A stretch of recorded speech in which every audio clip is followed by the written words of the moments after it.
Work versus love. Fellas, can you give your partner what she really needs while also giving a lot of effort, time, and attention to work, right? What we really want is we want to have more quality time with our partner. We're juggling our career. We're juggling our work. We're in these earning years where we're working really, really hard and we're always on the go. But then our partner's sitting back and sometimes they end up getting the scraps. So it's like, well, we are just assuming that they're getting what they need because they're there with us, right? And they have their own life going on and we have our collective life. But sometimes what can end up happening is we can end up taking our partner for granted. And this can go vice versa, but I'm talking to the fellas because I'm a guy. So what we want is we want to juggle work time. We want to juggle partner time. We want to make sure that we're maximizing both. Now, I have been working on this and it's still a work in progress. I've been with Carly for 5 years. We've been married for a few months now. And so this is something where it's a work in progress, right? Because sometimes work gets very, very busy. And so, sometimes we're passing like ships in the night. And it's something where I always want to make sure that I come back to because, again, life changes, things ebb and flow.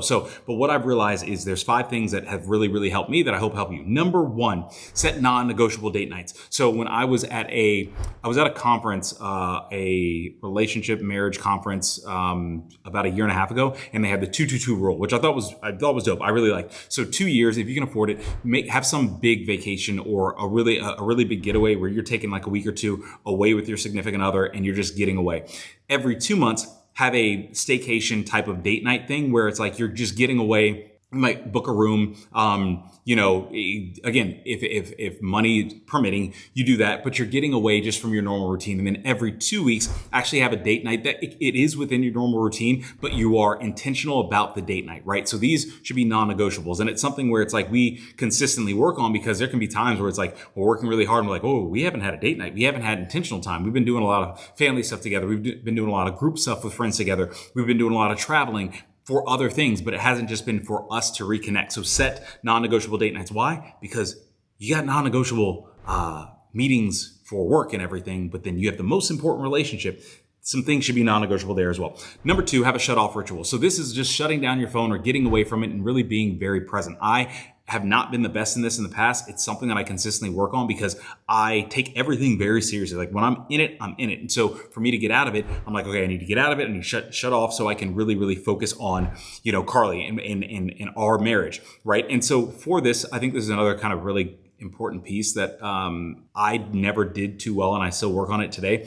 In order to get to a shut-off ritual, there's a transition period, right? So when you go from work to regular life, there's that transition period. And sometimes work can be stressful. So when you go from work back into regular life, you can bring that stress in. And it's like, how do you get that stress away from regular life? Have a transition ritual. For me, I actually love making dinner. And it's the one thing because for me, I'm like, okay, I have 20 minutes. I can just make dinner. Or if I've smoked something, on the smoker for the weekend, then I, zhuzh it up, prep it up and stuff like that. Because I love that. Carly loves to cook and she's always like trying to cook. And I'm like, no, I want to do this. I need to do this because of my transition ritual that once we sit down for dinner, I'm decompressed from the day. And then the rest of the evening, I'm fully present. So have a shut off ritual and a transition ritual.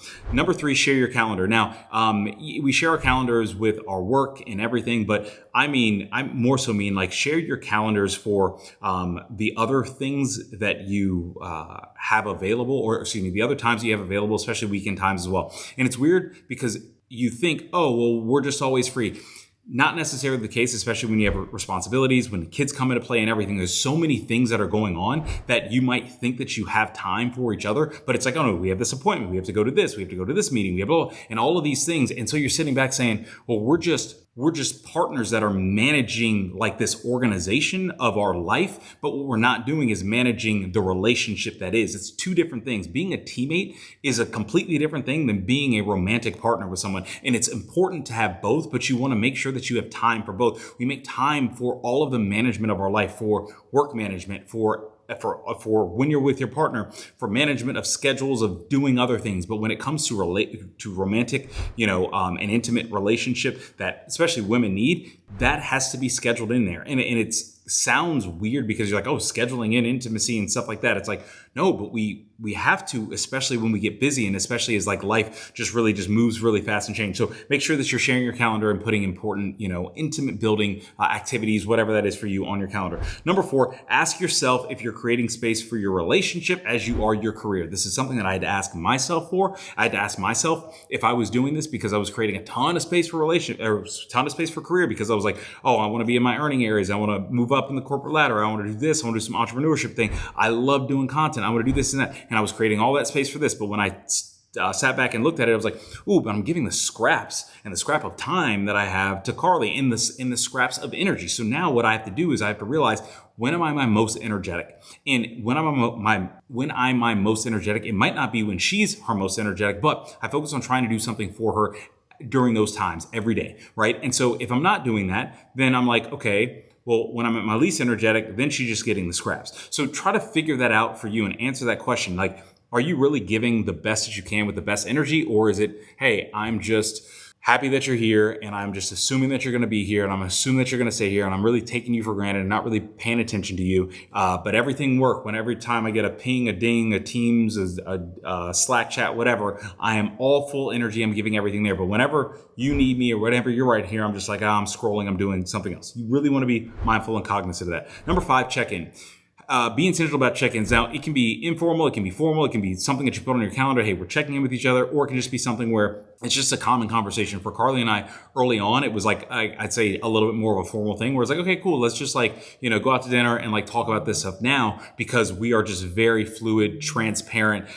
We just have normal, transparent conversations about how things are going, where we want to be, areas that like we can improve on and stuff like that, or areas that we really need help from the other person with. And it's just a great conversation because you don't know what you don't know. Like, I only fully know myself, and that's myself to the best extent that I know, right? Like, I don't know what's going on in her head 24/7. I am operating based on an interpretation that I have through my eyes and my understanding, right? So getting somebody else's input from whenever there's a check-in, I might be like, oh, wow, I got that wrong. And now I'm seeing it correctly, right? So early on, a really quick story, early on in our relationship, she would think that like after work, for whatever reason, I was like upset with her, right? And so this is in San Diego. We didn't live together or anything like that. And I would go see her after work, and she's like, and she really kind of felt distant. She thought that I was upset with her. And I had to realize, oh, I have to over communicate. Like, hey, something here happened at work or something didn't go well. And I'm just trying to figure out how to process it. And so you're kind of sitting with me and you're here, and I'm not fully over what happened or processing the day yet. And so that conversation led to a whole lot of really good